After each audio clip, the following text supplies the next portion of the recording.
শফিকুল ইসলাম বেবু।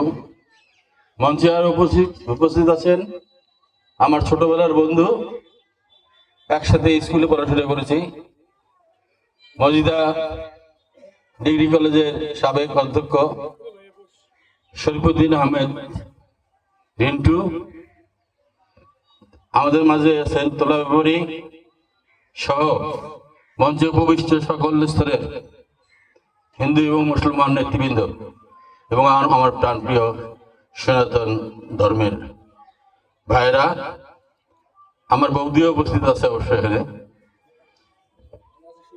সকলকে নমস্কার। শফিকুল ইসলাম বেবুকে জানাতে চাই, আপনি একজন সাংবাদিক, অনেকক্ষণ বক্তব্য রেখেছেন, ভালো লেগেছে। আজকে এই বল্লভখাস ইউনিয়নের গাবতলার মাঠে বাংলাদেশের প্রথম সনাতন ধর্মের মানুষ দেশটিতে বেগম খালেদা জিয়ার আত্মার শান্তির জন্য প্রার্থনা করল। এই মেসেজটি সারা বাংলাদেশে পৌঁছায় দিবেন। বক্তব্য দেবো না, বক্তব্য দিয়ে দিচ্ছে।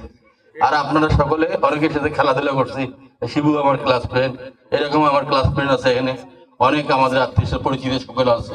এখানে বক্তৃতা দেওয়ার কিছু নেই, সকলে কিন্তু আমরা গ্রামবাসী, এখানে আমরা সকলে গ্রামবাসী। তবে আমাদের কাজ করতে হবে, আমাদের কাজ করে যেতে হবে। সেটি হচ্ছে আমরা উপজেলা চাই না, হাসপাতাল চাই না। একটু আগে আমার দাদা বলছে কালীগঞ্জ দিয়ে ব্রিজ চাই, এদিক দিয়ে ব্রিজ চাই, হাকাও আসবে ব্রিজ, আকাশ